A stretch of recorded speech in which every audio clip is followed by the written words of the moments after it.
સુખદેવજી સાંભળી ગયા હતા અમર વિદ્યાનું.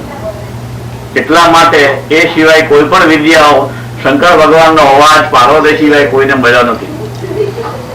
એમનું શરીર ધારણ કરી અને હિમાલયની અંદર અઘોર જંગલની અંદર પાર્વતીજીને જયારે એનો ટાઈમ, એમાં આપણે દર મહિને એક વખત આ 2 કલાક ભેગા થઈએ છીએ. શંકર ભગવાને સ્ટાન્ડર્ડાઇઝ ટાઈમ નક્કી કરેલો કે તું રસોડાનું કામ બામ પરવારી અને આપણે જંગલમાં આ જગ્યાએ બેસવું અને ત્યાં એ જ્ઞાન પાર્વતીજીને આપે. આપણે કહીએ ઘરમાં ફેમિલી હોય તો એકબીજા ફેમિલી ટોક થતી હોય કે ભાઈ ખાઈ પડવા ડિનર ટેબલ ઉપર વાતચીત કરવાનો ટેવ હોય. શંકર ભગવાન એવું તો ડિનર ઇઝ ઓનલી જ્ઞાન. એ ત્યાં જંગલની અંદર બેસી અને પાર્વતીજીને તમામ પ્રકારની વિદ્યા, એટલે બધું દુનિયામાં એકેય વસ્તુ એવી નહીં આવે આપણને વિચાર જે સ્પીડર છે ને એ જ્ઞાનનો જ વિચાર છે. ગમે તે હોય એનું મૂળ તો ઇન્ફોર્મેશન જ છે. તમને ક્યાંથી ખબર પડી? નહીં તો વિચાર આવવું એ પોતે જ જ્ઞાનનું ઉદ્ભવ સ્થાન છે. એ તમામ પ્રકારનું મૂળ જે છે એ શંકર ભગવાને પાર્વતીજીને કીધેલું. પાર્વતીજીને કીધા પછી લખે એ શંકરાચાર્ય ફક્ત 4 શિષ્યોને જ કીધું. ફરક જ આટલું. એમના શિષ્યો પછી બીજા બધાને ત્યાં ફેલાવો કરે. શંકરાચાર્ય જયારે વાદ વિવાદ કરતા ત્યારે એકની સામે એક જ કરતા. સમૂહની સામે કોઈ દિવસ એમણે વાદ વિવાદ નથી કર્યો. પોતાનું બ્રહ્મ સત્ય જગત મિથ્યા એ સાબિત કરવા માટે મંડળ મિશ્ર હારે એકની સામે એક જ વાદ વિવાદ કરતા હતા. પણ જયારે જ્ઞાન આપતા હતા ત્યારે શંકરાચાર્ય પોતે વિશ્લેષણ આપે. વિશ્લેષણ આપે 4 શિષ્યને આપતા હતા. એટલા માટે એમને 4 મઠ થાય. એ 4 જગ્યાએ શંકરાચાર્ય બોલાય છે. આટલો ફેર. એ શંકરાચાર્ય અનેક ભાષ્ય લખ્યા છે. શંકરાચાર્યના પુસ્તકો વાંચવા હોય ને તો આપણે ઓછામાં ઓછા 50 જન્મ લેવા પડે. આ રિટર્ન સેન્ટેન્સ છે. વાંચવા માટે જો સમજવા માટે તો ખબર નહીં. એમણે કીધું તો શંકરાચાર્યએ લખેલા ગ્રંથ વાંચવા હોય તો તમારે 50 જન્મની જરૂર પડે. કેટલા હશે ગ્રંથો વિચાર કરો. અને એ 16 વર્ષની આયુષ્યમાં જ લખેલા છે. 8 વર્ષે એ તમામ વિદ્યા પૂરી કરી નાખી હતી એમણે. 8 વર્ષ પછી એમણે હિન્દુસ્તાનનું ભ્રમણ કરતા કરતા આ પુસ્તકો લખ્યા. બોલતા એમના શિષ્યો લખેલા છે. પોતે તો બોલે અને એ લખવા માંડે. આ રીતે છે. જેમ વેદ વ્યાસ ક્યાંય લખતા નતા, લખનારું કામ કોણ? ગણપતિ કરતા હતા. અને પોતે બોલે પેલા લખવા માંડે. એના ઉપરથી આ શાસ્ત્રોનો ફેલાવો થયો. એટલે એ જે વિદ્યાઓ, ગુપ્ત વિદ્યાઓ લોકો સમજે એ રીતે તાંત્રિક યાંત્રિક જે કઈ ગો હોય એ બધી જ તમામ મેલી વિદ્યાઓ થાય ગમે તે એ બધી જ વિદ્યાઓનો જે સંગ્રહ થયેલો છે એ વાણી ઉપરથી થયેલો છે. અને વાણી અંતરાત્માના અંતઃસ્થળમાંથી આવે છે. આપણને સ્ફૂર્ણા થાય છે. એમ શંકરાચાર્યને જયારે સ્ફૂર્ણા થઈ ત્યારે એમણે પરમ પદ પ્રાપ્ત કરવા માટે બિગિનિંગ ને એમને વિચાર આવેલો. કેમ કે ખૂબ જ્ઞાન આપ્યા પછી એમને થયું કે આ બધું જ્ઞાન ને પચાવશે કોણ? સ્વયં ક્રિશ્ચન વેદવ્યાસ ને થયો. જેમ કે વેદવ્યાસ ને જયારે આવો પ્રશ્ન હતો કે વેદ બનાવ્યો, એક જ વેદ હતો પેલા. સો હાર્ડ. હવે સંસ્કૃત જે વખતે જાણનારાને પણ હાર્ડ પડતો હોય તો આપણી તો વાત જ ક્યાં કરવાની? જેને સંસ્કૃતમાં જ વાતો ચાલતી હતી એવા લોકોને પણ જો એ વેદ અઘરો પડતો હોય તો સામાન્ય લોકો માટે મૂંઝવણ થઈ. એટલે વેદ વ્યાસ ને કીધું નારદજીએ કે ભાઈ આ તો બધું, કેમ કે આ બધું કામ કોણ કરતું? સુત પુરાણી, નારદ, શુક્રદેવજી આ બધા છે ને કામો શું કરે કે આ જે બધું હોય ને એ લોકોમાં એને વહેંચે. એ લોકોમાં સંસ્કાર ને સમાજ જળવાઈ રહે. પણ એ પોતે સમજવાની તકલીફ પડતી હતી. નારદજી કે ભાઈ આ તો બધું રોમણ નહીં સમજતા લોકોને શું સમજાવું? આમાં તો ગમેલું ના પડે. કઈ સહેલો કરો. એ વેદના 4 ભાગ કર્યા એટલે 4 વેદ થયા. એ અઘરા પડ્યા. એ મૂંઝવણ થવા માંડી કે ભાઈ હવે તો સ્તર બધું નીચું જતું જાય છે. બુદ્ધિનો ઉપયોગ કરનારા બહુ ઓછા છે. અત્યારે આપણે જોવાનું બુદ્ધિનો ઉપયોગ કેટલો કરવો પડે. દાંતણ કરવી હોય, ખાવું પીવું હોય, એમાં ક્યાં બુદ્ધિ વાપરવાની છે? વિચાર ક્યાં કરવાનો હોય? હાથ મોઢા ઉપર જ જવાનું, પચાવવાનું કામે અંદર થતું હોય. એમાં ક્યાંય બુદ્ધિનો ઉપયોગ બહુ ઓછો કરવો પડે. આખા દિવસમાં તમે તકલીફ તમે જુઓ, ચેક કરો તમારી લાઈફ. તો આખા દિવસમાં 24 કલાકમાં આપણે ભાગ્યે વિચાર કરવાની જરૂર પડે. બાકી તો આપણે જ્યાં બેઠા હોય, હજી કહું છું કે જ્યાં સાંભળો, અહીંયા સાંભળો કે ગમે ત્યાં, કોઈને પણ ત્યાં કોઈનું પણ તમે સાંભળો તો વિચાર કરજો. એમને માની નહીં લેવાનું. હું તો વિરોધ છું તદ્દન. જાતે અનુભવ કરો આ વસ્તુ સાચી છે કે નહીં. સત્યનારાયણની કથામાં સાધુ વાણિયાનું સાચો કહું, બીજા બધા ખોટા હતા. એને નથી કહ્યું કે આ બધા કે સત્યનારાયણની કથા આવી જ આવા ચમત્કાર કરે, પેલા ખાતરી કરો મારના છોકરું થાય પછી પૂજા કરાય છે, એટલે એને કીધેલું. ખાતરી કર્યા વગર માની લેવાની જરૂર. You test it and then you realise it. સાંભળીને કઈ સાંભળવાથી કશું અર્થ નથી. એમ ગમે ત્યાં સાંભળવામાં આવે તો એને ટેસ્ટ કરવું. તો વેદ વ્યાસે જયારે આ 4 ભાગ કર્યા એ અઘરા પડ્યા, એમાંથી કીધું કે ભાઈ હવે આ અઘરું પડે, હવે કઈ તમે સમજાય એવું કઈક કરો, લોકોને આમાં રસ નહીં પડે. અત્યારે તમે રુદ્રી કરો તો બહુ વધારે ઓછો રસ પડે. મહેશભાઈ ભૂલી ગયા હું છે નમસ્કાર એ કાળ બધા ભેગા કરી નાખો ને આવું બધું વિધું જેવું લાંબુ લાંબુ કરવું, આ તરે સહેલું રાખો, સીધો નમસ્કાર કરી નાખવાના. જે હાથમાં આવે બધા નમસ્કાર. પછી માતાનું લિસ્ટ બનાવે છે જરૂર. હવે લિસ્ટ કેમ બનાવ્યું એ ઋષિ ખબર હોય. અને પેલા માથાકૂટ ન કરવી હોય એટલે 2 હાથ જોડી ત્રીજું માથું નમાઈ દેવાનું. માથાકૂટ જ નહીં લાંબી. એટલે વેદ વ્યાસે એમાંથી લોકોને ભોગ્ય, લોકોને રસ પડે એટલા માટે પુરાણ બનાવ્યા. એવા 18 પુરાણ બનાવ્યા. 18 પુરાણ કેવા બનાવ્યા કે લોકોને ઊંધા પાડે કરી ગયા. હું તમને કહું, એ 18 પુરાણમાં ઊંધું પાડો થઈ ગયો. ક્યાં? વિષ્ણુ પુરાણ દાખલો થઈ ગયો. એમાં સર્વોચ્ચ એટલે વિષ્ણુના એટલા બધા વખાણ કર્યા. શંકરે એને પગે લાગતા હોય, આખા વિશ્વનો નિયંતા વિષ્ણુ જ છે, બીજું કોઈ નથી. પછી શિવ પુરાણ કાઢો, તેમાં શંકર ભગવાન પછી પહોંચી ગયા. એટલે કહું ને એમાં પુરાણ ની અંદર જો એ માણસ વન સાઇડેડ ગયો તો ભાષા તો થઈ જાય. એને કઈ મેળમાં મેચિંગ કરતા ન પાવે કે આ તો બધું ગરબડ થઈ ગઈ. હવે સામાન્ય અત્યારે જે આ બધી સિરીઝ ચાલે, હમણાં મેં જોયું કૃષ્ણા સિરીઝમાં જુઓ, શંકર કૃષ્ણ ને પગે લાગે, કૃષ્ણ શંકર ને પગે લાગે, એવી ગરબડ છે. આજુ શું ખ્યાલ આવ્યો? એટલે પુરાણ ની અંદર બુદ્ધિશાળી વાળા માટે કામ નથી. એ તો વાર્તા અને આનંદ મનોરંજન માં તમે એની રહસ્ય જો પકડવું હોય તો તમારે ઊંડા ઉતારવું પડે, બુદ્ધિ વાપરવું પડે. એ બુદ્ધિ વાપરો એટલે ઉપનિષદ ઉપર જાઓ. તમે ઉપનિષદ ઉપર શંકરાચાર્યનું ભાષ્ય તમને થોડી પ્રકાશ આપી શકે. બાકી તમને ઉપનિષદ સમજવું હોય તો તમારા માથાનું દહીં કરી નાખે. અને એમાં વેદ ઉપર આગળ જાઓ તમે. વેદાંત એટલે આ ઉપનિષદ, વેદાંત એટલે ઉપનિષદ. પણ એ બધું સમજવામાં તકલીફ પડે. એટલે શંકરાચાર્યને વિચાર આવ્યો કે જ્ઞાન પરમ પદ ઉપર જવું હોય તો સામાન્ય મનુષ્યોએ શું કરવું જોઈએ? What is the beginning point?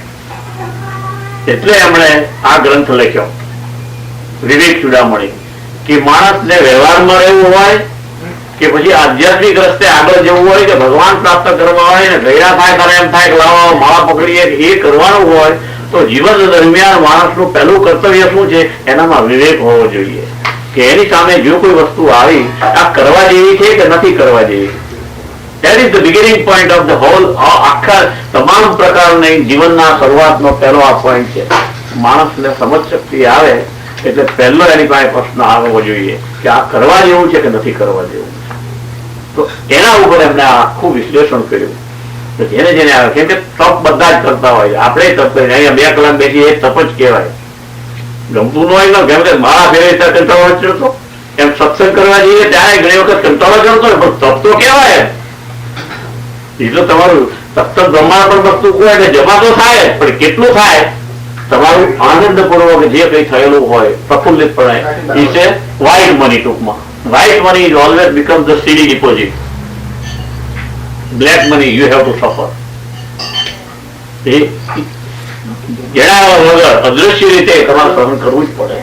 એ ભગવાનના કામમાં તો સહન કરો જેવું નહીં. ગમે ત્યારે તમારાથી દોષિત કૃત્ય થઈ ગયું એટલે યુ હેવ ટુ સફર, you have to finish that. એટલે શંકરાચાર્ય કઈ રીતનું તપ કરતા કરતા આગળ જોયું કે તપ તો બધા કરીએ છીએ પણ તપ શેના માટે કરીએ છીએ એમાં વિવેક જોઈએ. મહેનત, તપ એટલે મહેનત કરવી. વી ઓલવેઝ એફોર્ટ. પ્રયત્ન તો બધા જ કરીએ છીએ પણ તમે શું મેળવવા માટે પ્રયત્ન કરો છો એમાં તમે વિવેકને વાપરો. એમ કે દરેક જગ્યાએ વિવેક વાપરવો પડે.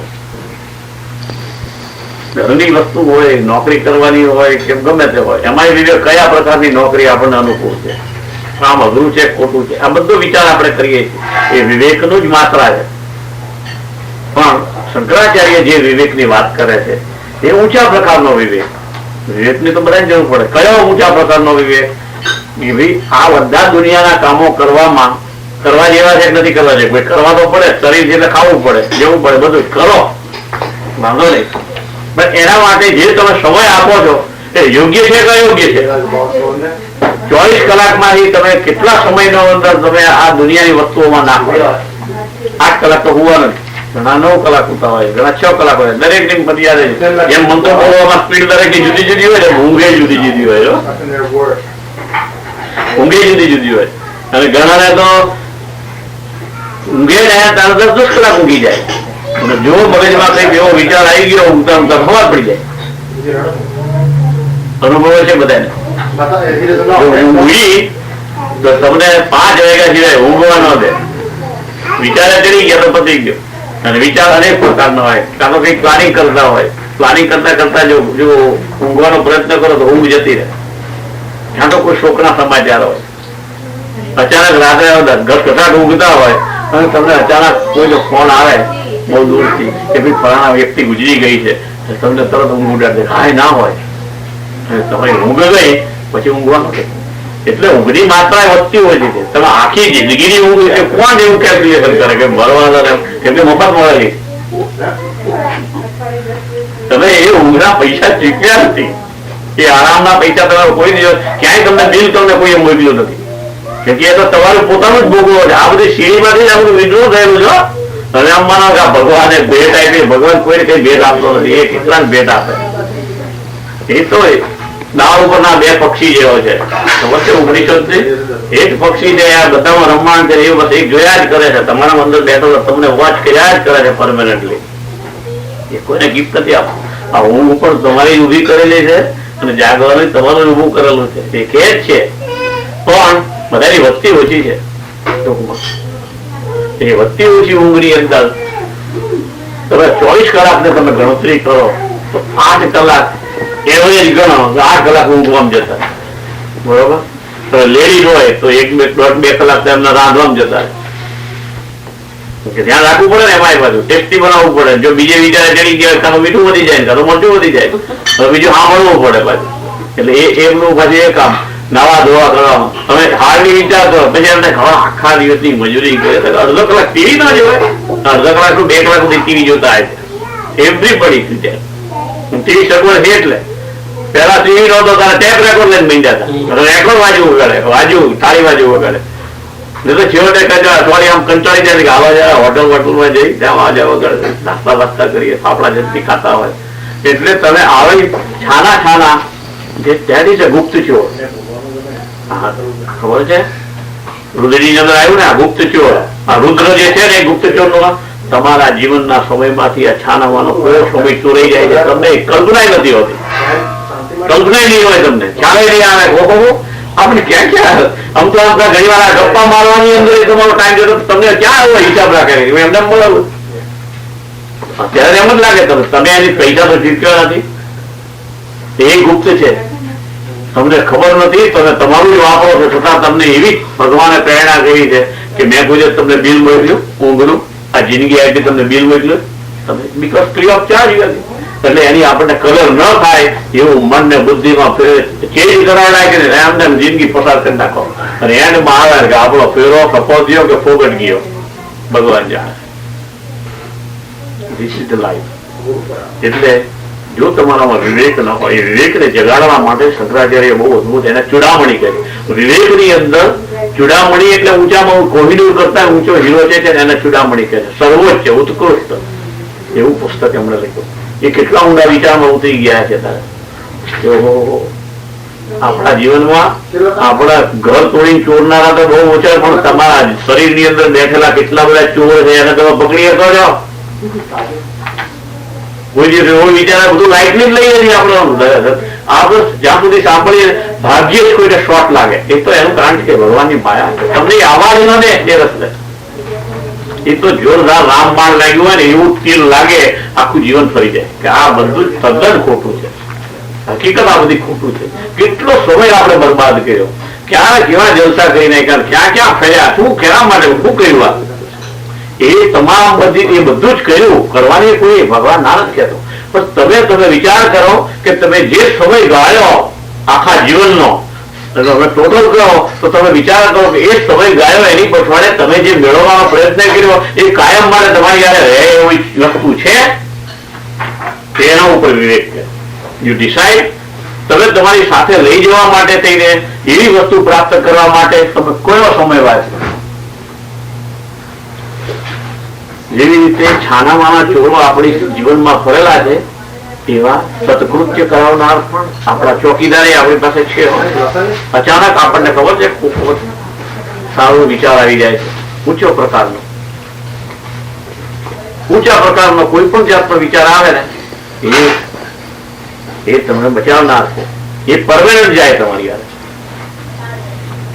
જીવનની અંદર. તમને અચાનક ક્યાંક તમે વિચારમાં ચડી ગયા હોય તો સુંદર ભાવમાં જતા રહ્યા હોય એ એટલો સમય છે ને એ તમારો જમા ત્યાં થઈ જાય. એવું નથી કે માળા ફેરવો અને સાચો મંત્ર થાય એટલી જ સીડી થાય છે. તમે શાંત નસીબ આ બધું ઠીક છે, ભગવાનની ભજન ન કરો કઈ જ નહીં હોય, તમને એવો જ વિચાર આવે કે આ જીવન શું છે, બધું ક્યાં હતા. ઘણી વખત મને એવો વિચાર આવી ગયો, just I am giving you my practical, કે હું મારા 8 મહિનાનો 12 મહિનાનો મારો નાનો હતો ને ત્યારનો ફોટો મારા હાથમાં આવી ગયો. હું જેવો કેવો હું દેખાતો હતો ત્યારે હરીફો બાજુમાં રાખ્યો પાછો.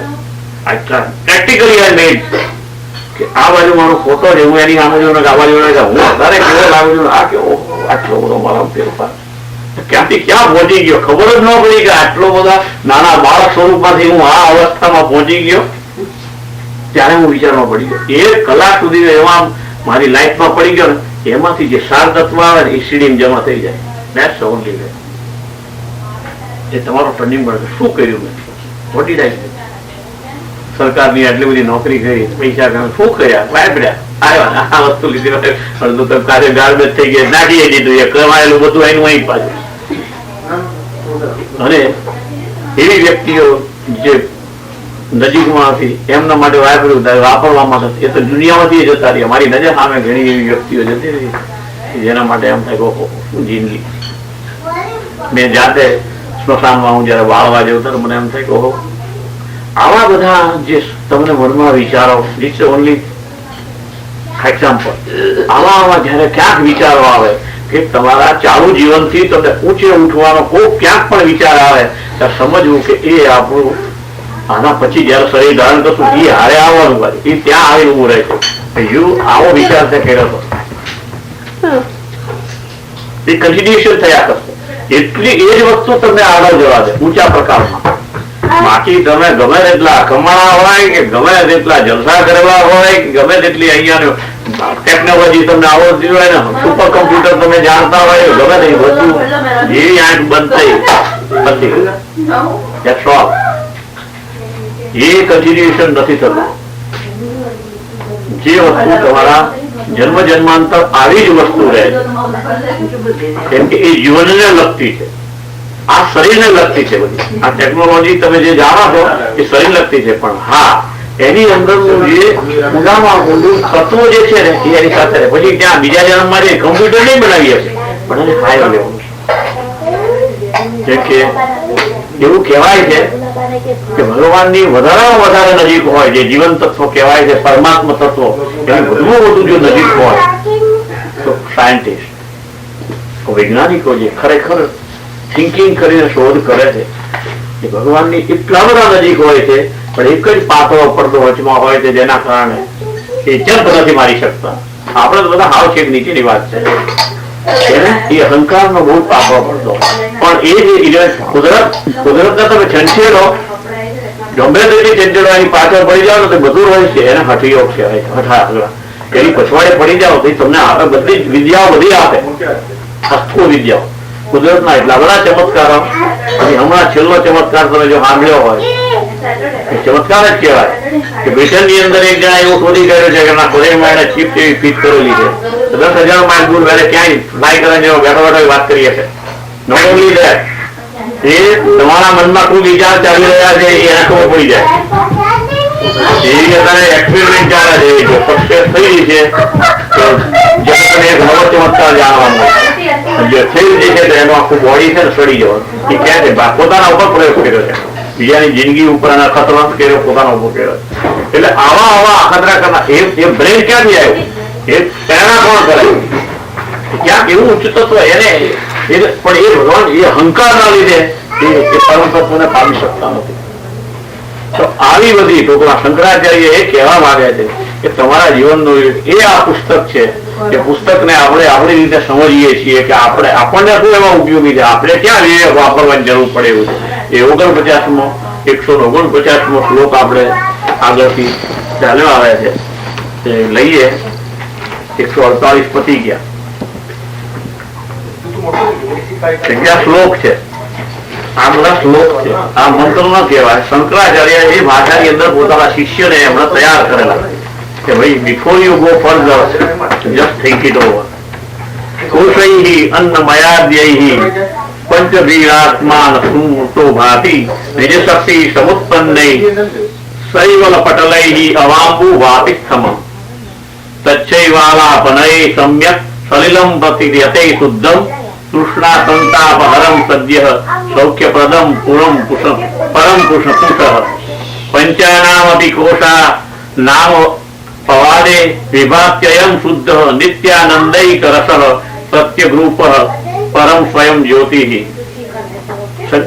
વેદ ચુડામણીનો જે ગ્રંથ છે ને એને દિવસ રોજ આપણે શ્લોક નથી હવાના બોલવા ભગવાનની પ્રાર્થના કરતા કે વસુદેવ સુતમ દેવ કૌ એ બધા એ સ્તોત્ર કહેવાય. સ્તોત્ર ઘણા પ્રાર્થનાની અંદર લોકો હવાના ફોરમાં જેમ પ્રભાતિયા ગાતા હોય એમ 2-4 શ્લોકો સ્તોત્રો રાખે પોતાના અનુકૂળ. કૃષ્ણને ભજતા હોય તો કૃષ્ણ ના રાખે, શંકરને ભજતા હોય તો શંકર ના રાખે. એમ નિત્ય કર્મમાં એનો ઉપયોગ કરી દે કે પૂજા પાઠ કરી આવા 2-4 સ્તોત્રો બોલી દેવા. તો આ એવું નથી, આ શ્લોક છે. આ ઇઝ રેગ્યુલર સ્ટડી. કાશીની અંદર તમને તો મફતિયા વગર ચાર્જે આ અભ્યાસ કરવા જાણવા મળે. નથી પેન પાર્ટી લેવી પડતી કે નથી ઘરે હોમવર્ક આપવામાં આવતું. આના માટે ડિગ્રી લેવા માટે કાશીની અંદર સ્કૂલમાં એડમિશન લેવું પડે છે અને એના આનો અભ્યાસ કરવામાં આવે છે રેગ્યુલર વેદનો. અને આ બધા જે ગ્રંથો છે વેદાંત એના બધા સાંખ્ય વ્યાકરણ એ બધાનો ફરી પંડિત થવાય છે. આપણે પંડિત એ થવાનું નથી કે ડિગ્રી તમને કઈ હું આપવાનું નથી કે મારી પાસે ડિગ્રી છે નહીં, હું પોતે પંડિત નથી. એ વગર આપણને વગર પૈસે શીખવા મળે છે. પણ આ રોજના ગાવાના લોકો નથી એટલે એને કઈ ગાવાની જરૂર નથી પડતી. આપણે સમજવા માટે આપણે એને સંસ્કૃતમાં પેલા જાણવું પડે. તો કે જેવી રીતે જળમાંથી ઉત્પન્ન થયેલી શેવાળથી ઢંકાયેલું વાવનું પાણી દેખાતું નથી. આ બહારનો દાખલો આપો. એટલું શેવાળથી ઢંકાયેલું વાળું નહીં. કોઈ પણ વસ્તુથી કોઈ વસ્તુ ઢંકાયેલી હોય તો નીચેની વસ્તુ ન દેખાય. આપણે બીજો દાખલો લઈ કે અરીસા ઉપર ખૂબ કાળો ધુમાડો લાગી ગયો હોય ને તો તમારું મોઢું તમને દેખાય છે નહીં. એ દર્પણ. ઘણી વખત એવું ન ખબર પડે કે અરીસો છે કે નહીં. તો તમે મોટું જેનો સ્પ્રે આવે છે ને ફેન્ટાસ્ટિક કે જે હોય એ છટી ઘસ કરીને કરો ત્યાં ખબર પડે કે ઓહો આ તો અરીસો હતો. આપણને શું ખબર કે આ તો પાટી મારેલું જેવું લાગે. ઘણી વખત એની પછવાડી જયારે ઉપર જયારે અશુદ્ધિ લાગી ગઈ હોય ત્યારે એની પાછળની વસ્તુ શું છે એ આપણને ખબર નથી પડતી. એ બીજો કે માનવાની ભૂલ હજી ન કરતા. શાસ્ત્ર કે એ પણ માની ન લેતા, શંકરાચાર્ય કે એ ન માની લેતા. આમાં તો આપણા હાથ જગન્નાથ હિંમતે મરદા તો મદદે ખુદા એના જેવું છે. તમારી જાતે મહેનત નહીં કરો ત્યાં સુધી આમાં ક્યાંય પ્રવેશ નહીં પડે. બાકી તો આ હાલ્યું કર્યો લાલન કર્યો પછી આ સમય બ્રહ્માંડ પણ જમા કરાવવો એવો ઉપયોગ રાખવો છે કે પછી ઠીક છે આ તો બેઠા વાપરી નાખ્યો. બહુ વિચાર કરવાની વસ્તુ છે. કોઈ પણ વસ્તુ ઢાંકી ગઈ હોય એટલે દાખલો આપે છે કે જળની અંદર ઉત્પન્ન થયેલી શેવાળથી અહીંયા કનેક્શન ક્યાં મેળવો? જળની અંદર જ ઉત્પન્ન થાય છે શેવાળ. શેવાળ બહારથી કોઈ નાખી જ જતું. આપણને જેમ દુઃખ કે સુખ કોઈ બહારથી નથી આપતા, આપણે જાતે જ આપણું ઉભું કરેલું છે. તો જળની અંદર શેવાળ છે એ જળનો જ ભાગ છે. જળ જેમ જેમ અશુદ્ધ થતું જાય એમ એમ એનાથી શેવાળ જામતી જાય. એ જળ જ છે. હો, વિચાર કરજો. એની સાથે તમારે કનેક્શન મેળવવું હોય તો ઊંડો વિચાર કરજો. બ્રહ્માંડ તમારે સીડીમાં જમા થશે. તમારું આ શરીર છે, અંદરનું શું પ્રક્રિયા સિસ્ટમ ચાલી રહી છે તમને ના એ તો તમને ડોક્ટરો બીજાના શરીરનું બતાવે. તમે ભણતા હોય સાયન્સ મેડિકલમાં, ડોક્ટર થવાના હોય, સર્જરી કરવાની હોય તો they can show you the other body. બીજાનું કોઈનું શરીર ચીડી નહીં દેખાડે. ઓપરેશન કરે છે, ઓપરેશન કરવું પડે, દેખાડે ખરા, પણ you cannot C your body. તમારું શરીર તમારી અંદર તમે ન જોઈ શકો. તમે ખાધા પછી અંદર કેવી રીતે પચ્યું એ તમને ખબર ન પડે. તમારું હૃદય ધડકે છે એ એક્ઝેક્ટ તમને કોઈ એકોમાં લઈ જઈને તમારું હૃદય દેખાડે કે બા એનો ફોટો છે. ઓરિજિનલ તો તમે આ આંખથી તો નહીં જ જોઈ શકો. યુ કેનોટ સી બધી લાઈટ અંદરની. એટલી તમે આ આંખથી તમારું ગૌરવ તમને નહીં દેખાય. તમે અરીસામ જુઓ એ રિફ્લેક્શન છે, ઇટ્સ નોટ ઓરિજિનલ. એનો પડછાયો પડે ને, એનો દર્પણમાં તો એનું પ્રતિબિંબ પડે, એને બિંબ નથી કહેવાતું. એટલા માટે શબ્દ વાપરો છે પ્રતિબિંબ. દર્પણ ની અંદર તમે જે જુઓ છો એ પ્રતિબિંબ છે, બિંબ નથી. બિંબ ઇઝ ઓરિજિનલ. આ આંખથી તમારા શરીરનો કયો ભાગ જોઈ શકો છો? હાથ. અહીંથી તમારું મોઢું તમને નહીં દેખાય, નાકે નહીં દેખાય. દેખાય છે? You cannot C. તમારે બિંબ આ આંખથી તમને નહીં દેખાય તમને. તો શંકરાચાર્ય એ કહે છે કે આ આંખથી તમે જે જુઓ છો એ પ્રતિબિંબ છે. પ્રતિબિંબ નો બીજો અર્થ થયો આભાર. It's not right, it's true નથી. ત્યાં તમને ખેંચી જાય. અને એ પાણીમાંથી જ, પાણીનો જ ભાગ છે. તમે એવું સ્વરૂપ એને લીધું છે એટલે એનું નામ બદલી નાખો છો, તમે શેવાળ કહો છો. એનું મૂળ પાણીમાંથી જ ઉભી થયેલું છે, ભાઈ પાણી ઉપર એવું જામી ગયું છે કે તમને ખબર નથી કે નીચે પાણી છે કે શું છે. શેવાળ જાગી ગઈ. એવી રીતે ઢંકાયેલું વાવનું પાણી દેખાતું નથી, એવી રીતે અન્ન વગેરે 5 કોષોથી તમારો ઢંકાયેલો આત્મા એ બિંબ છે એ તમને દેખાતો નથી. Because of that. તો આ 5 કોષ એ આત્મામાંથી જ થયેલા છે, બહારથી ક્યાંય નથી થયું. જેમ પાણીમાંથી જ સેવાઓ થાય છે એમ અંદર જે ચેતન તત્વ બેઠું છે એની જ આ બધી સ્થૂળતા ઉભી કરવાની ક્રિયા છે. તમારો હાથ બનાવે છે, પગ બનાવે છે, વેરાયટી ઓફ આકાર, વેરાયટી ઓફ આકાર જે બનાવે છે. અંદર બિંબનું કામ છે. બિંબ એટલા માટે દેખાતું નથી કે એને આજે બનાવ્યું છે એવી રીતે ધામ કરી ગયું છે સેવાળની જેમ. એ તમને ઓરિજિનલ દેખાશે. જ્યાં સુધી તમે સેવાળ ખસેડો નહીં ત્યાં સુધી દેખાય નહીં. ખસેડવી કેમ? That's the point. એ તો કે ખસેડો નહીં. શંકરાચાર્ય કે ખસેડો એટલે કઈ કેવી રીતે હજારું છે, બોલવું આવ્યું છે, કરવું અઘરું છે ને. તો શું કરવું જોઈએ? સેવાને દૂર કરવા માટે અને એનું નીચે પડેલું પાણી પ્રત્યક્ષ આપણને દેખાય એના માટે શું ઉપાય છે? ઘણા જુદી જુદી મતાંતર. આપણે આપણી પદ્ધતિ બોલે છે કેમ કે દરેકે પોતાના ઉદ્ધાર પોતે જ કરવાના છે. કોઈ બીજાનો ઉદ્ધાર કરી શકવાનો નથી. જેમ આપણું શરીર આપણને દેખાતું નથી એમ બીજો કોઈ આપણો ઉદ્ધાર નથી કરી શકતો. આપણે જ કરવો પડે. તો એના માટે ઉપાય શું? તો તમે જે કઈ કરો, મેં તો એક સૂત્ર જેવું લાગે છે, તમે સૂત્ર રીતે પકડી લો કે તમને તરત જ અમુક ટાઈમ આવશે ને તમને ખબર પડી જશે. જે તમને ગમતું હોય ને એમાંથી થોડું ઓછું કરવા માંડો. જેમાં તમને ખૂબ કંટાળો ચડતો હોય એટલા માટે જ કંટાળો ચડાવે. તમને ત્યાં નહીં જવા દે. સારી વસ્તુ જાણવા માટે સત્સંગમાં કોઈ પણ વસ્તુ ભગવાનનો વિચાર કરવા બેઠા તો થાકે કે કંટાળો લાવશે. એ જે વસ્તુમાં એટલે ટૂંકમાં શેમાં લાવે તમને જે વસ્તુમાં કંટાળો ચડતો હોય ને અને તમે એને પકડી રાખો. ભલે કંટાળો પગ ચડતા હોય તો ચડે, કઈ વાંધો નહીં. થોડી વાર પછી એને હાથથી જાતે દબાવનારાનો હોય તો વાંધો નહીં, પણ ટૂંકમાં એને પકડી રાખજો. જીવનના અંત સુધી છોડશો નહીં. તમને એ અમુક પડે તમને ખ્યાલ આવશે કે ના આ ઉપયોગી વસ્તુઓ છે. આમે બધાને શરીર જયારે અંત આવશે ત્યારે કોઈ કોઈનું પકડીને બે નથી, કેમ કે એ પોતાનું એ વખતે શું થાય ખબર છે? એ બહુ આશ્ચર્ય એવી વસ્તુ છે. અત્યારે તમે આપણને જોઈ શકતા નથી, બીજાને જોવું હોય, તમને હું બધા જોઈ શકું, તો મારું નાક જોવું હોય તો હરીસામાં પ્રતિબિંબ જોઈ શકું, મારું ઓરિજિનલ નાક તો મને દેખાય જ નહીં, મોઢું ન દેખાય. તો જયારે મૃત્યુ આવે ને જયારે કોષો એકબીજાના સમેટાતા હોય ને ત્યારે એ પોતાને જોઈ શકતો હોય, બિંબ ન જોવે, એ બિંબ ન જોવે. પણ એના કર્મના કારણે એ શેવાળ થોડી હટી જાય છે, એને ઝલક દેખાય, એ શેવાળ હટે, કેમ કે કોષો એકબીજા ઉપર સમાતા જતા હોય. આંખની ઇન્દ્રિય છે ને એ કાનમાં જતી રહે, કાનની મોઢામાં જતી રહે, એટલે આપણું બંધ થવા માંડે, પછી જઈ નાકમાં જતી રહે. પેલા ઉપરની બધી ઇન્દ્રિયો સમેટાય. તમે કેમ કાકા એમ કરો છો મરવા પડ્યો તો એ કોઈને પોતાનામાં પડ્યો હોય ત્યાં તમને ક્યાં ઓળખે મતરી જાય. એ આંખે જતી આમ દેખાય ડોળા એટલું ઘણા આંધળા હોય અને આંખ દેખાય ચોખ્ખી, હવે આ આંધળો લાગે, ચશ્મા ઉપરથી ખબર પડે એને ખરેખર નથી દેખાતું. એમ ઉપરની ઇન્દ્રિયો જયારે સમેટાતી જતી હોય ત્યારે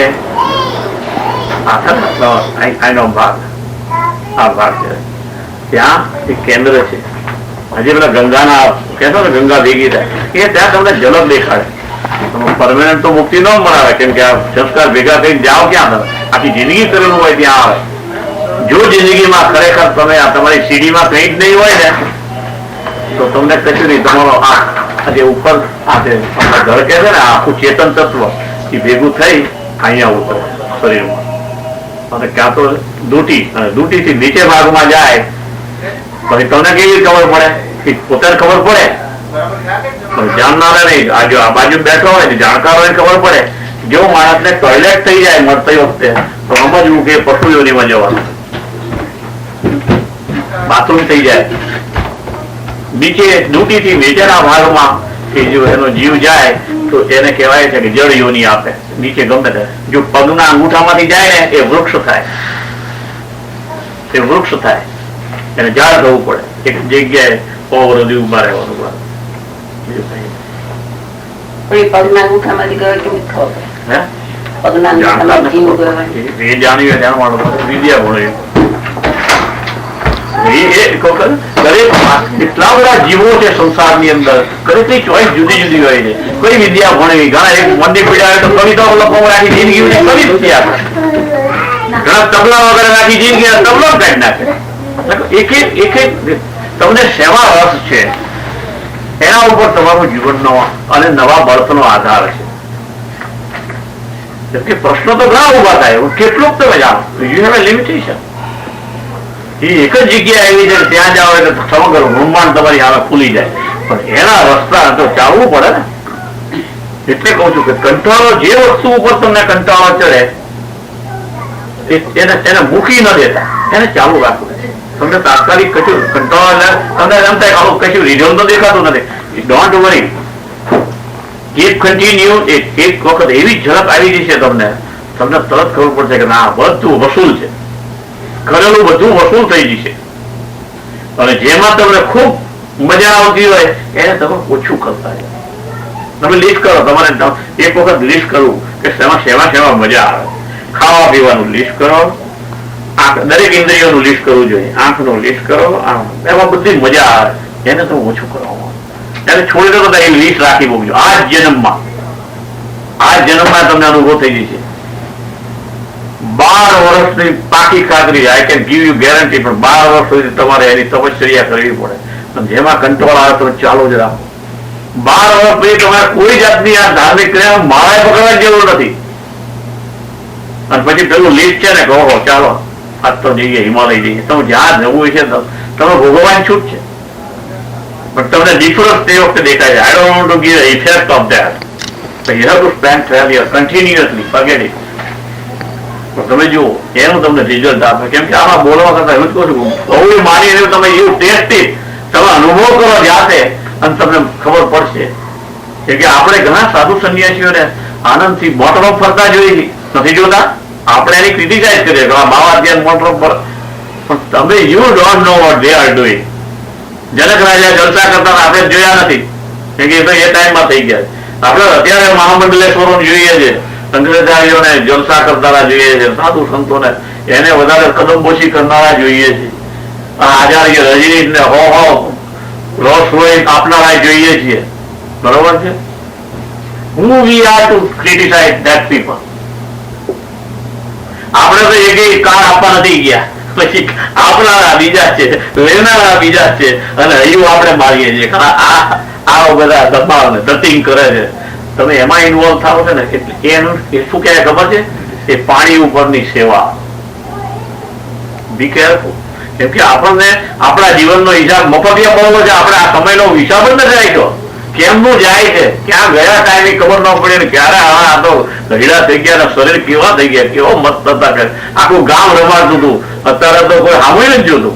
ક્યાંથી જુએ, ક્યાંથી ક્યાં પહોંચી ગયા તમે? શરીરે એવું રમાડવા જેવું હોવું જોઈએ ને, વાળું લાગે એવું હોવું જોઈએ. નાનું છોકરું 5 વર્ષ કેટલું સુંદર લાગે. અને એમાં પૂર્વના કર્મના હિસાબે એવું સરસ કનૈયા જેવો કૃષ્ણનો એટલે સ્વરૂપ એ આવે ને, કૃષ્ણ કનૈયા જેવો છે. એવું હોય તો આખું ગામ રમાડતું હોય. પછી કૃષ્ણ કનૈયો તો ફરતો ફરતો એવી જગ્યાએ પહોંચી ગયો કે આયો મોટો ઢોલ જેવું થઈ ગયું, એને કોણ રમાડવા આવે? શરીર એ જ વ્યક્તિ, એ જ સ્વરૂપ ક્યાંમાંથી ક્યાં પહોંચી જાય છે. તો એ અહીંયા છે. 5 કોષોથી ઢંકાયેલો આત્મા દેખાતો નથી. એ કોષૈ અન્નમયા જે પંચભીરાત્મા ન સમૃદ્ધો ભાતી એમ કે છે. એટલા માટે અને જળને ઢાંકનારી જે સેવાનો નાશ થાય તો તરસના દુઃખને હરનારું અને ઉત્તમ સુખને આપનારનું નિર્મળ જળ તરત જ દેખાય છે. હવે એમાં તો છેલ્લું કહી દીધું, બસ એ સેવાને હટાવી લો અને નીચે અને પછી જોવાની ખૂબી એ છે. આના શું છે કે એના વર્ડિંગ પકડવાના છે. શંકરાચાર્ય જે નિજ શક્તિ સમુત્પન્ન સચ્ચૈવાપને સમ્યક સલિલમ પ્રતીયતે શુદ્ધમ, એટલે એનો અર્થ થયો કે તમે પ્રેક્ટિકલી એ જોવા જાઓ, જે પાણીની ઉપર શેવાળ લાગી ગઈ હોય છે એ તમે શેવાળને એક બાજુ કરી અને એ પાણીને તમે ટેસ્ટ કરજો. બે જળ બહુ જ એકદમ ટેસ્ટી લાગશે. એક સીધો વરસાદ પડેલું તમે એકદમ ઝીલેલું છે ને, એટલું બધું મીઠું ટોપરા કરતા કે છે અમૃત કહેવાય છે. અમૃત જેવું પાણી લાગે. 3 પ્રકારના પાણી છે ને એને અમૃતની ઉપમા આપી છે. એક તમારા તાળવામાંથી ઝરે છે એ, બીજું આકાશમાંથી સીધું પડે છે એ, અને ત્રીજું શેવાળ ઉપર લાગી ગયેલું હોય ને એ શેવાળને તમે બાજુ કરીને એનો ટેસ્ટ કરજો. એ ધરતીમાંથી સીધું અમૃત, એ નીચેથી અમૃત આવે, પેલું ઉપરથી આવે છે, આ વચમાં આ ત્રિઅમૃત છે. તો એ તમે એનો ટેસ્ટ કરી દેજો. ઓકો શેવાળનું પાણી હટાવ્યા પછી એ એની ઉપમા આપી છે. કેવું છે? એ તરસને દુઃખને હરનારું અને ઉત્તમ સુખને આપનારું. કેમ કે તરસ તો આપણે સમજીએ છીએ કે તરસ આપણી છીપી જાય, પણ ઉત્તમ સુખને આપનારું એ શબ્દ આપણી સમજમાં કેવો, એ ઉત્તમ સુખ કેવું આપે એ ખબર નથી પડતી. તો આ સિક્રેટ વસ્તુ આ લોકો આમાં મુક્તિ જતા હોય છે કે તૃષ્ણા સંતાપ હરમ સત્ય સૌખ્ય પ્રદમ. તમે સૌખ્ય પ્રદમ કેવું હોય શું ખબર પડે? ઉત્તમ સુખને આપનારું. તો પાણીના 2 લોટા પીધા પછી જો ત્રીજો પીવા જાવ ને તો સુખના બદલે દુઃખ ઉત્પન્ન થાય. પીવા એમને કેમનો પીવો? તરસ પતી ગયા પછી તમે જો વધારે પડતું એને દબાણ કરવા જાઓ તો સુખ નહીં પણ દુઃખ ઉત્પન્ન કરે. તો આ અહીંયા કે સુખ ઉત્પન્ન કરનાર. તો હવે વિચાર કરો ને કે સેવા કહીને પાણી કયું? કેમ કે આમાં તો તમે જો એ પાણી પીવા જાઓ તો પાણી તમારી તરસની મર્યાદા હોય ત્યાં સુધી. અને કઈ તરસ? તરસના દુઃખને હરનારું તરસ કઈ અને ઉત્તમ સુખ કયું? આ 2 વસ્તુ અમે સમજો પ્રેક્ટિકલી ખબર પડે. આ સામાન્ય રીતે શરીરને લગતું વસ્તુ નથી વાત કરતા શંકરાચાર્ય. તમને જન્મ જન્માંતરની જે તરસ લાગેલી છે, તરસ લાગે ને જન્મ જન્માંતરની છે, તમને દેખાય છે આ બધું સુખ. હકીકતમાં એ સુખ નથી. એ તો તમે અંદર પડેલા છો એટલે તમને સુખ જેવું લાગે. પણ એ તમને જયારે દુઃખ ભોગવવાનો વારો આવે ને ત્યારે સુખ એ હવા થઈ ગયું હોય છે અને લવણે હાથ દઈને કે હવે શું કરવું એવું થાય. પણ કયું સુખ ને કયું દુઃખ આપણને ખબર જ નથી. Practically there is no definition for us કે ભાઈ આને સુખ કહેવાય દુઃખ કહેવાય. પણ અનંત જન્મોથી જે આપણને તરસ લાગે છે, તરસ લાગે એટલે આપણને તકલીફ પડે. પાણીની તરસ લાગે એટલે આપણને તકલીફ પડે જ, પીવાની ઈચ્છા થાય. એટલે એવું દુઃખને તરસની ઉપમા આપી છે. જયારે તરસ લાગે એટલે દુઃખ લાગી. એ દુઃખને દૂર કરવા માટે, જન્મ જન્માંતરને દુઃખ દૂર કરવા માટે એ તમારા જીવનમાં જે આ સેવાઓ લાગેલી છે એ સેવાને જરા હટાવો. તો હટાવવાનો ઉપાય કીધું, તમે જે કરવું હોય કર્યા કરો, છોડવાનું નહીં. તમે નિયમ લીધો રોજ મારે એક માળા કરવી, ભલે ને 2 મંત્રો હાજર થશે ને, દોડમાં તમે 108 માંથી 2 વખત તો સારા સાચા મંત્રો થશે ને. અને એવું કહેવાય છે મંત્ર માળા મૂર્તિ બદલાય નહીં. તમે ઘડીએ ઘડીએ મંત્રો બદલવાની જરૂર નહીં. લાંબો મંત્ર છે એટલે રામ રામ બોલી ગાલો ભાગો નોકરી ઉપર, એ તો સગવડીય ધર્મ કહેવાય કે કારેલાની બાધા રાખવી એના જેવું. વેન યુ ડિસાઇડ, તમે અંદર પ્રમાણિક હોવા જોઈએ. You have to be honest inside you. લોકોની પાસે સર્ટિફિકેટ લેવા જવાનું નથી. તમારી જાતે તમારે નક્કી કરવું પડે કે હું મારા અંતરની આનંદથી આ વસ્તુ કરું છું કે નથી કરતો, કે દુનિયા દેખાડવા માટે હું રોજ 5 માળા કરું છું, દેખાડવા માટે કઈ કરું છું. એ આખી પરિસ્થિતિ જુદી છે. એ બધી સેવાઓ કહેવાય છે. આ સેવાઓનો અર્થ સમજવા જેવો. આ બધું તમે કોઈને દેખાડવા માટે જો કઈ કરતા હોય તો એ સેવાઓ છે.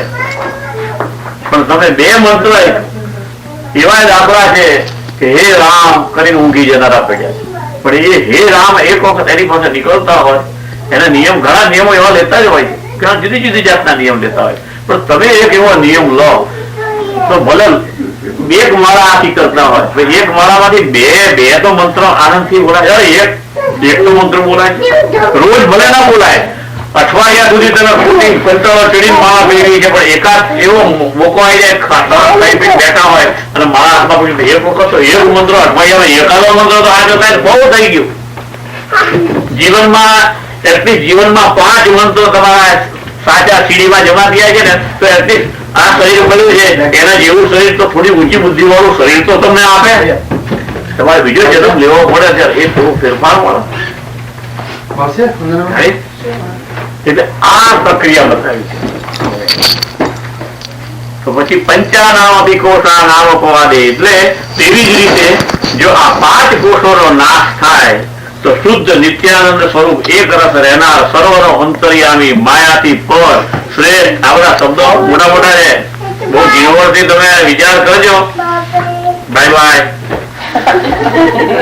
જય શ્રી કૃષ્ણ. જય શ્રી કૃષ્ણ.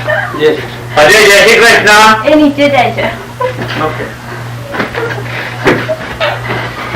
આ 5 કોષોનો નાશ થાય તો શુદ્ધ નિત્યાનંદ સ્વરૂપ એક રસ રહેનાર સર્વનો અંતર્યામી માયાથી પર શ્રેષ્ઠ અને સ્વયં પ્રકાશ એવો આત્મા દેખાય. હવે એટલી બધી ઉપાધિઓ લગાડી દીધી. એક તો પેલા પરત તો સમજવો હોય ને તો પેલા ખબર વાંચી નાખ્યો તો ખબર ન પડી કે આટલું વચ્ચે ગયું. એટલી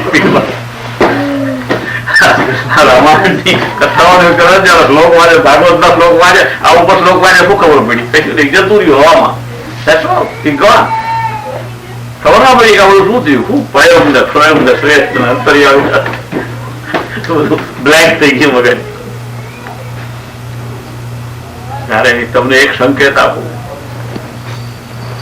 જે ન સમજ પડે એવા શ્લોકો જ્યાં વંચાતા હોય ને અને જ્યાં બોલાતા હોય, એટલીસ્ટ 5 મિનિટ બેસવું. પ્રેક્ટિકલ અનુભવ 5 જ મિનિટ.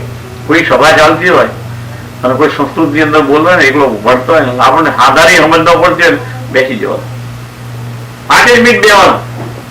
તમારું મગજ બંધ કરી દે છે. એ બોલી તમે સાંભળવું પડે, સમજાય નહીં. એટલે મનની અંદર એ વાત એની આવવાની જ નથી. આંખ તો જોવાની જ નથી, કેમ કે આંખ તો પેલો સાંભળવા એ 2 વખત આ બધી વખત તમારી ઇન્દ્રિય થઈ જાય, બધું કુંઠિત થઈ જાય. કુંઠિત થઈ જાય મન વિચાર કરે એ પરિસ્થિતિમાં નહીં હોય. વિચાર ક્યાંથી કરે? સમજાય તો વિચાર કરે ને. બ્લેન્ક થઈ જાય. બ્લેન્ક મન 5 મિનિટ તમારું રહે ને, એ સીડી કહેવાય. અમારા અસંખ્ય સમજ. તમારે ફિક્સ ડિપોઝિટમાં જેટલો એમાઉન્ટ એડ કરવો હોય, આવો સમય છે ને એ બહુ ઉત્તમમાં ઉત્તમ. બીજાનું બોલેલું સીધે સીધું તમને સમજાઈ જાય એના કરતા કશું જ ન સમજાય, કશું જ નહીં. બ્લેક જ થઈ જાય. આ તો શું બોલી ગયો ભગવાન જાણે. એ તમારો ઉત્તમમાં ઉત્તમ સમય.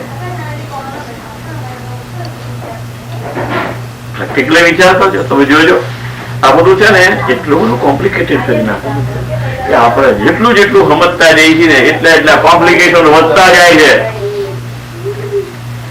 કેમ કે બીજે આપણે પછી જગ્યાએ ચોપડી વાંચો એમાં કઈક જો સમજાઈ ગયું વળી પાછું કે પેલા યાર આ પાછું કઈક નવું છે. ખૂબ કચરો ભેગો કર્યો એ બધી સેવા ખૂબ કચરો ભેગો ક્યાંક થી લોકો અહીંયા આપણું કામ કોઈને આપણે પંડિત નથી બનાવવાનું ખૂબ આપીને આજે શંકરાચાર્ય કહે છે વિવેકને જાગૃત કરવાનું આ ગુરુ ને શિષ્યનો સંવાદ રૂપે છે એ એને કહેવા માંગે છે ત્યારે એની પછવાડેનું સેવાની પાટલ જે પડેલું છે એને આપણે પકડવાનું છે. અને આપણે એ કીધું છે એટલું મને હું એમણે આવું લખી નાખ્યું કે પંચાનામતિ કોટાનામ વિભક્તિ શુદ્ધમ નિત્યાનંદ કરતો પ્રત્યેક રૂપમ પરમ સ્વયં જ્યોતિ શું બધું કીધું એને ભગવાન નહીં પણ ગુજરાતીમાં પછી કીધું કે સર્વના અંતર્યામી માયાથી પર શ્રેષ્ઠ સ્વયં પ્રકાશ એમાં હાથમાં દેખાય છે નિત્યાનંદ સ્વરૂપ ને એક રસમાં રહેનારો પાછો. આવું બધું એક રસ કયો કહેવાય, નિત્ય આનંદ કયો કહેવાય. આપણે તો ખબર હોય સાચો આનંદ લીધો હોય તો ખબર પડે ને કે નિત્યાનંદ શું કહેવાય. આ જાણીને આપણે કરવાના શું? What is that? તમે જે વસ્તુ તમને ખબર આવી આ કહ્યું છે ને ખોટા રસ્તે ચડા જાવ પછી આમાં આપણે આપણા અંદર તો પરમાનંદ તત્વ રહે છે ને આપણે તો નિત્ય આનંદ વાળા છીએ. અહમ બ્રહ્માસ્મી, હું જ બ્રહ્મ છું. અરે બ્રહ્મ બધા સમજ્યા એ આ બધી વાતો છે ખાલી એ જ્યાં સુધી તમને એ તમને ખોટા પાટે ચડી જાય. ઉત્તમમાં ઉત્તમ રસ્તો એ છે કે સમજવા કરતા ન સમજવું બહેતર છે. એ આધકચરું છે. સમજો તો તમે જ્યાં સુધી રૂટ પકડો નહીં ત્યાં સુધી તમે અટકો નહીં. એનું મૂળ પકડો એનું નામ જાગ્યો કહેવાય. આ તો શું છે જોકા ખાનારા કહેવાય. જોકા ખાનારા શું કઈ ઊંઘતોય ન કહેવાય ને હવે જાગતોય ન કહેવાય. જોકા ખાવા, બગાટા ખાવા, છીકો ખાવી આ બધી છે ને હાફવે કહેવાય. હાફવે બોડીની સિસ્ટમ.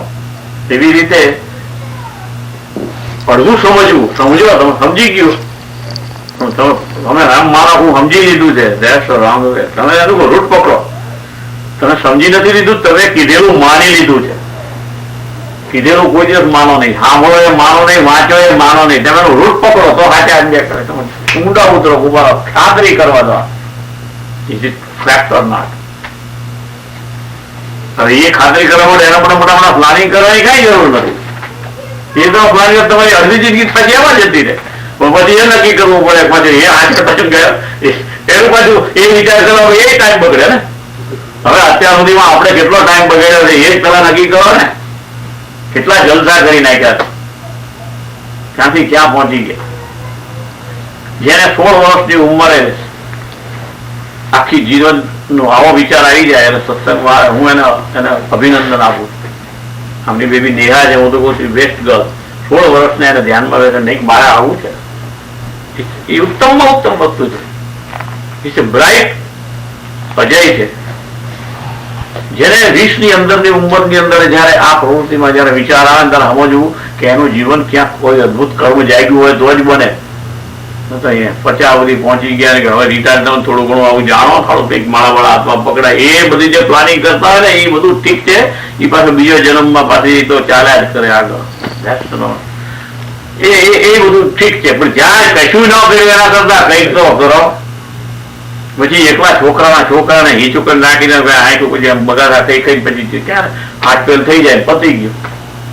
બેબી સિટિંગ કરવામાં આખી જીવન જો નીકળી જતું હોય બાકીનું 5-10 વર્ષ પછી ઉપર પહોંચી જવાનું પછી ખબર ન પડે ક્યાં જવાના. જેને ઈચ્છા છે કે ના મારે ક્યાંક એવું જોવું, ભલે એટલા જન્મો ગયા, ભલે આટલા વર્ષો પણ જીવનના ગયા, હવે જેટલો સમય ગયો છે એમાંથી હું કેટલો મને તેને પ્રાયોરિટી શું આપવી છે. મારે કે મારે હવે ફંક્શનોમાં બધાને જોવાનું, હગાવાલામાં રહેવું પડશે, વ્યવહાર સાચવવો છે કે મારે આવું શંકરાચાર્ય જે કહે છે કે અથવા તો કોઈ પણ કે એ પ્રમાણે મારું જીવન કેમ ગોઠવવું એ આપણા હાથમાં છે.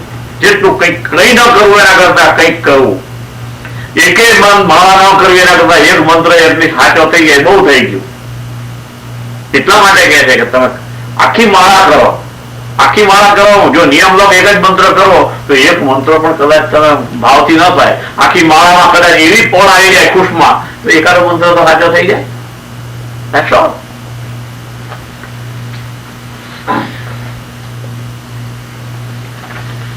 કેટલા થયા? હવા ચાર થયા. એટલે હવે એના પછીનું લઈએ કે આત્માનાત્મ વિવેક કર્તવ્યો બંધ મુક્ત દિવસા તનૈવાનંદી ભવતી સ્વમ વિજ્ઞાય સચ્ચિદાનંદમ. એટલે ભવબંધન માંથી છૂટા થવા ઈચ્છતી વ્યક્તિએ જળ અને ચેતનનો વિવેક કરવો જોઈએ.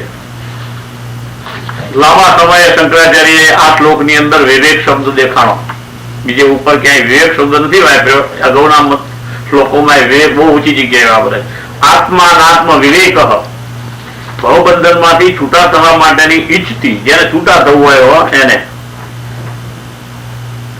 એ છૂટા થવાનો ઈચ્છતી, ઈચ્છા એવી થવી એ તો ભગવાનની કૃપા હોય તો જ ઈચ્છા થાય. નહીં તો એવું પણ બને. એક જણાએ મને અદભુત રીતે પૂછેલું કે તમારે ત્યાં ધ્યાનમાં આવે છે એ ટકી જાય છે. કેમ? કે હું ક્લાસમાં જઉં છું, એ ક્લાસમાં જાય છે ધ્યાનના. કેટલા પૈસા આપો તું ભાઈ? 1 કલાકના એ લોકો $35 લે છે. કલાકના $35. વીકમાં કેટલા દિવસ જાય છે? 3 દિવસ. શું કરો છો? મેં પૂછ્યું નતું એને. તમે શું કરો? તો કે મેં 5 કોર્સ કર્યા, $200-250 ખર્ચ્યા. કે પછી કંટાળો ચીડ્યો કે પાછળ મને શું કરવા પૂછે? કે મને એટલું તો લાગ્યું, એટલું બધું એના 5 કોર્સીસ કર્યા પછી એને એટલો ખ્યાલ આવ્યો કે જો મારામાં લાયકાત નહીં હોય ને તો મને ત્યાં બેવા જ નહીં દે. મેં કીધું એ કોણ કરાવડાવે? કે એ તો ડિગ્રી વાળા બધા ધ્યાનની એ ડિગ્રીઓ હોય છે. એ તો બધા આજે ખબર પડી. ક્યાંથી સર્ટિફિકેટ કે ખબર નહીં. એ લોકો એક સર્ટિફિકેટ મૂક્યા છે, we are authorise to conduct the ધ્યાન ક્લાસીસ. ખબર નહીં સિક્કો કોનો હોય છે, કોને ઓથોરિટી આપી છે. એને ધંધો ચાલે, સારું કહેવાય, ઉત્તમ વસ્તુ કહેવાય. પણ એને એક વાક્ય સરસ કીધું હતું કે જો આપણામાં લાયકાત ન હોય ને તો આવી સારી વસ્તુમાંથી મન આપોઆપ ઉઠી જાય છે. ખરું કેમ એવું? તું મને અત્યારે ન પૂછ, તું તારી જાતે જ ખાતરી કર. 250 ખર્ચ્યા પછી તને જો કંટાળો જો તો મન ઉઠી જાય. તો મન લાગે છે ક્યાં? હવે ભાઈ તો પછી ગયો શું કરવા? તો એને એટલો વખત જઈ પાછો ખેંચી લીધો. તો એને કોક વખત ખબર છે અંતરાત્મા એને ઝલક આપે. ચેતવણી અંદરથી આપણને કઈક અમુક કામ કરતા હોય તો અંદરથી ચેતવણી આવતી જ હોય છે. બહારથી કશું નથી, અંદરથી જ ચેતવણી આવતી હોય છે. તમે જો એના ઉપર લક્ષ ના આપો તો તમારું ડાયવર્ઝન ને પાછું ક્યાં હતા એમાં પાછા ક્રમમાં પડી જાય. ઘણા એવા મેં જોયેલા છે.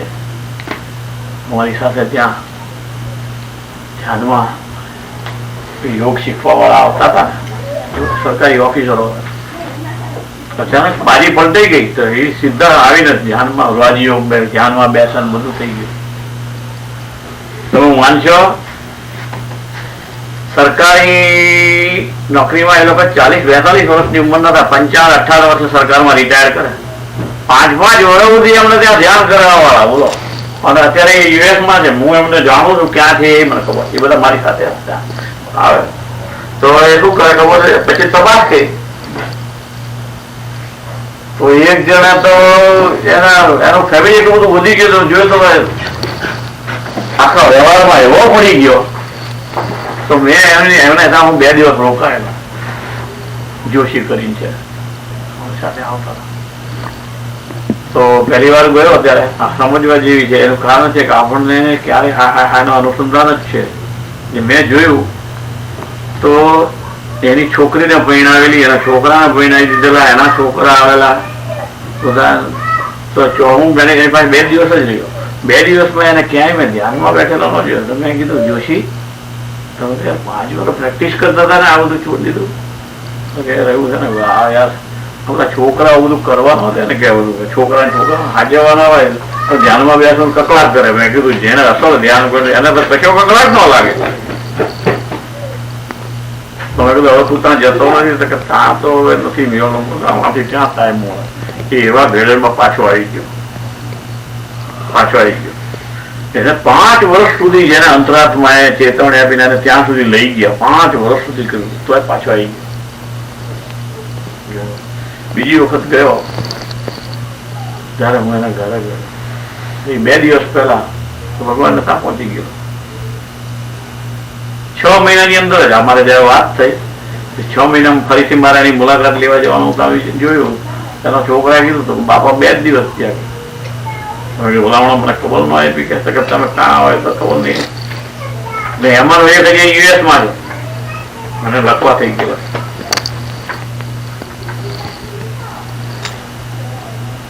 સમાચાર મને મળેલા, હજી કોન્ટેક્ટ નથી મારે. મને ખબર પડી કે અહીંયા છે આવું મેં કે આપણે જેટલી ઇન્કવાયરી કરવા જાવ એટલે તમે સેવા ઉભી કરતા જાઓ.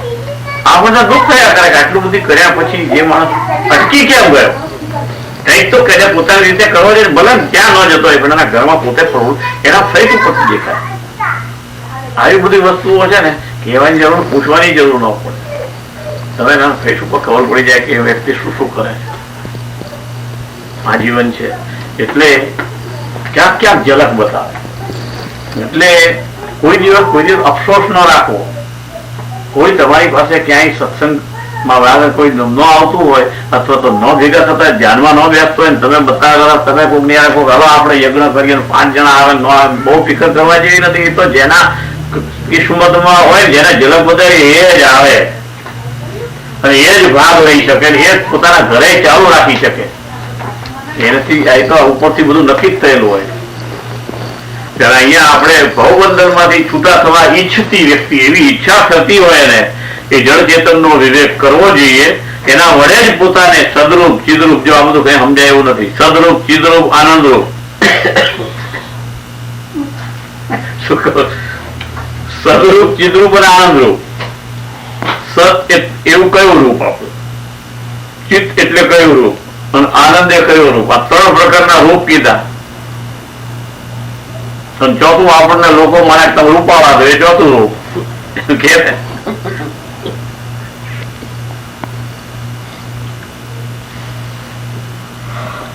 કોઈ તમને એમ કે તમે બ્રહ્મ છો, તમને પોતાને અંદરથી અનુભવ થાય. કોઈ કે ન કે કઈ કે પોતાને સતરૂપ. સતરૂપ એટલે આપડે પેલા જુદા જુદા મોટા મોટા ભારે શબ્દો વાપરે છે ને. સતરૂપ એટલે શું છે કે ખરેખર તમે કોણ છો એને સતરૂપ કહેવાય. એ જ્યાં સુધી જાણો નહીં ત્યાં સુધી બીજે પગથિયે ખબર જ ન પડે. ચિત્રૂપ એટલે શું? જ્યાં સુધી તમે સતરૂપ છો એ જાણો નહીં ત્યાં સુધી તમને ચિત્રૂપ ની ખબર કેવી પડે? ન પડે. ઈશા પગથિયા છે. ઓકે, આ જાણવાના ખાલી આ વાવ જે છે ને એના ઉપર જે શેવાળ પાણીનું લાગેલું છે ને એના 3 જ પગથિયા છે. 3 પગથિયા, સદરૂપ ચિદરૂપ અને આનંદરૂપ. પણ જ્યાં સુધી તમે પોતે સતરૂપ ન જાણો છો કે નહીં, એ બીજા કે એટલે માન નહીં લેવાનું. તમને અંદરથી ખબર પડે. આ આંખથી તમને અંદરનો ભાગ દેખાય ત્યારે તમને ખબર પડે કે હું કોણ છું. એ પછી તમે કોઈ બ્રહ્મ કે, કોઈ આત્મા કે, કોઈ ચેતન કે, કોઈ અતિ મનસ કે, બધા એટલા બધા યોગાચાર્યો અને સંન્યાસીઓ થઈ ગયા છે ને કે એના નામ બધા બદલાઈ નાખ્યા છે. વેદોમાં કઈક નામ આપ્યું હોય. આ જેમ કે અરવિંદ ઘોષ એને અતિ મનસ કે છે, પેલા કોઈ ચિદાત્મા કે છે ને, કોઈ આનંદ સ્વરૂપ. એટલા બધા ઘણી તમે શબ્દો ભેગા કરો તો સહસ્ત્ર નામ થઈ જાય. તેના રીતે જેમ વિષ્ણુ ભગવાન ના 1000 નામ છે એમ આના સહસ્ત્ર નામ થઈ જાય આત્માને. પણ એ તો શબ્દ જાણી શું કરવાનું? ખ્યાલ આવ્યો? એટલે ત્યાં સુધી પહેલું પગથિયું જાણવા ન મળે ત્યાં સુધી આપણે બીજા પગથિયાની ચર્ચા કરવાનો અર્થ નથી. ચિત્તરૂપ અને આનંદરૂપ બીજું ને ત્રીજું પગથિયું છે. મુજા દિશિકા વિવ દ્રશ્ય વર્ગા પ્રત્યંજમ આત્મા નવસંગમ ક્રિયમ વિવિચ્ય તત્ર ભૈલાપ્ય સર્વમ તદાત્મના તિષ્ઠતિ સમુક્ત. હવે શું કહે છે કે ગાંઠની ભારીમાંથી આ શંકરાચાર્ય દાખલો આપે છે. ઘાસ અચાનક આપણે કહે એની ભારી બનાવી હોય તે ભારીમાંથી જેમ એક સળી ખેંચી લઈ એમ દ્રશ્ય પદાર્થ માંથી સર્વમાં અસંગ અને નિર્વિકારી આત્માને છૂટો પાડી કે આ બોલવું આ વાંચવું છે. ખબર છે એ ભારામાંથી તો તમે કોઈ બી હળિયો ખેંચી દઈ. હા, અંદર થી એક હળી ખેંચાવી તો કઈ ઈઝી વસ્તુ છે. તો ઠીક છે, એનો શ્લોક આવે છે એટલે એને ઓવરલુક તો ન કરાય. ઇટ્સ વેરી હેવી ફૂડ છે. લાડુઓ ખાવા તો એ પેટકો ખવાય.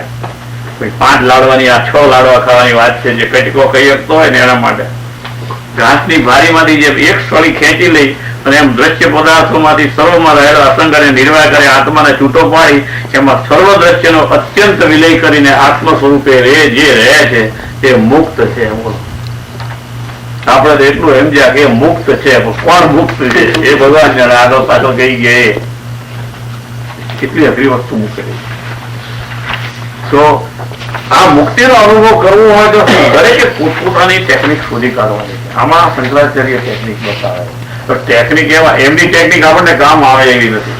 તમે એ કે હવે આ દાખલો કોને સમજ પડે ખબર